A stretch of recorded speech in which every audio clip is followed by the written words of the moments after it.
Hello, I'm Jeremy Ford, and in this lesson I'm going to be painting pansies, and I'm going to introduce a new brush. This will help us to create some of the effects that we'll want to do on the petals and the leaves. First of all, we're just going to do a few exercises to show how the brush works, and I want to mix some greens using the yellow and the blue of different strengths, and then we'll see how we can lift paint out while it's wet and also once it's dry. Firstly, some pale colour, then some a little bit darker, and then some a bit darker still.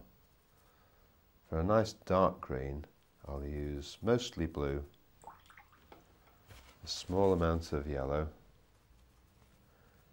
and an even smaller amount of red. Oh, too much red, a little more blue.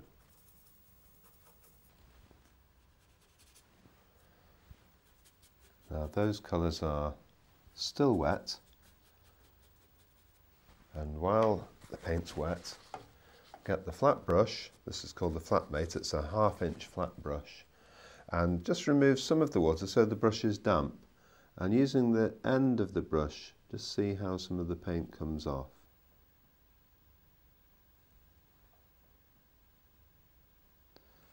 Now I think it's easier to use a brush like this because it's a little bit more firm than the round brush, and the same on the other one. You could also use the corner of the brush just to lift out little bits. Sometimes you get highlights on leaves, shiny bits, and I'll come back to those once they're dry. I'll just do a little bit on the dark one as well. Get rid of the paint onto a piece of tissue and go over it again. And you can see the paint comes off quite nicely. That's while it's damp. We'll see how the paint comes off once it's dry. Using the same technique, just rubbing it very gently with a damp brush, the damp flat brush. You will find that paint comes off some papers more easily than others. The thicker rag papers are more absorbent.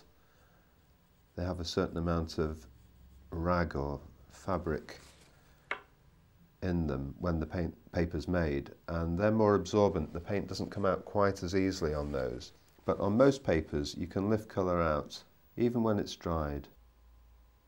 I'm going to put the last exercise into practice now by painting a few leaves and lifting out the veins with the flat brush, and also painting some petals. I'll just paint a simple leaf shape, nice and wet.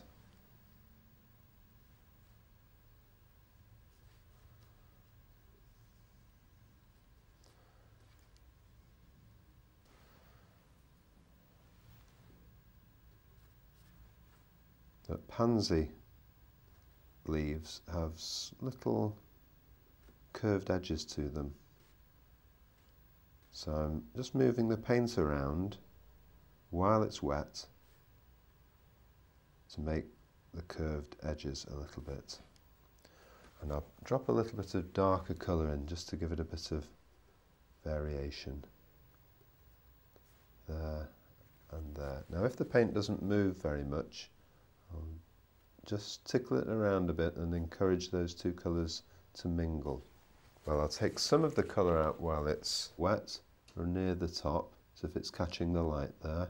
And then I'll lift out the main spine or the vein once that's dried. If I lift it all out now, then some of the wet paint can creep back in again, so I think it'll be easier to lift the centre out once that's dried. While that's drying though, I can paint a petal. And I'll draw that first of all, just a simple petal shape.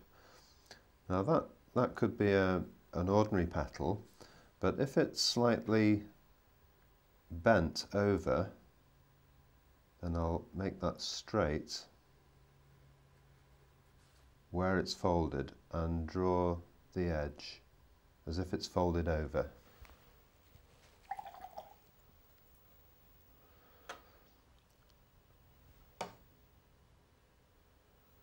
A little phthalo blue, and add to that a tiny amount of the permanent rose, Now this is the one which is a flat petal.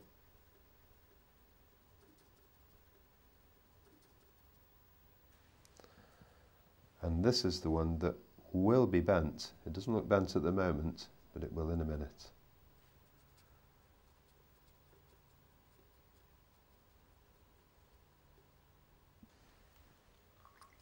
While that's drying, I'll draw another petal, as if that's bending away from us as well, and I'll fill that in with colour, same colour.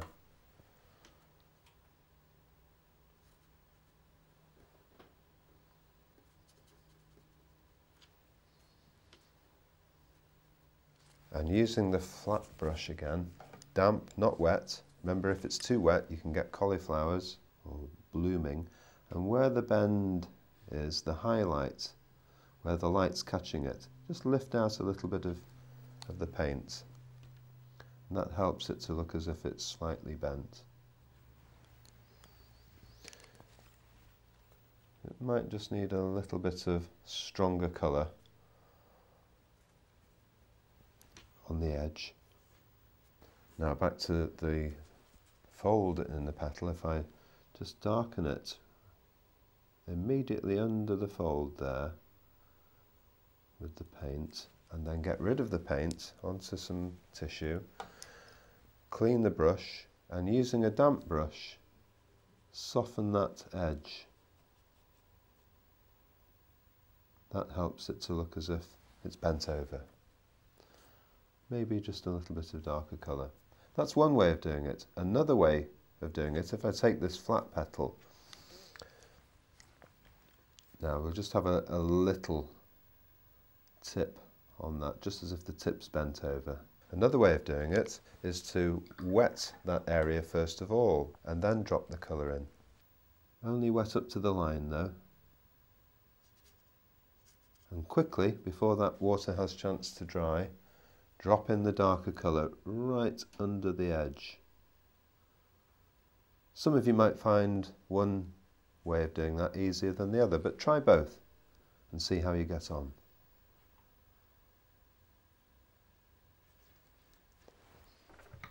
Back to the leaf, damp brush again, and all the way along the centre, touch the brush on. Clean the brush, get rid of the paint, and go over it again. And this is a very effective way of making leaves look realistic. It's not easy to get a fine line, but again, if you practice this, it does get easier. Then a few little veins.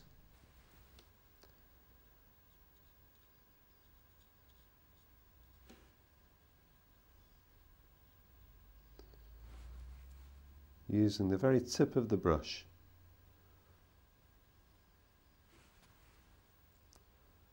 So those are the veins lifted out, and you could also lift out little bits of the leaf as well.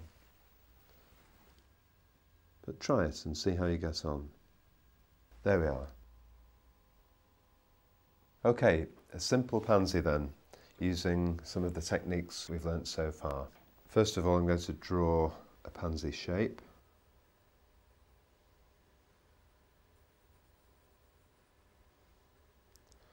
The lower petal and a couple of petals on the outside, and I'll have one of them slightly bent.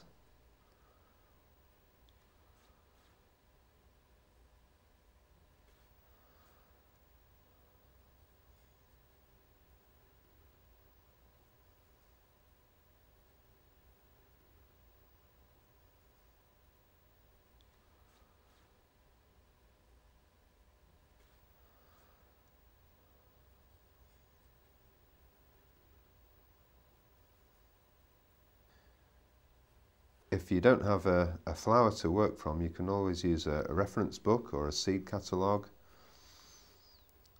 photographs. It's sometimes difficult to imagine things, but if you've got something to look at, it certainly helps. And then we want a couple of leaves.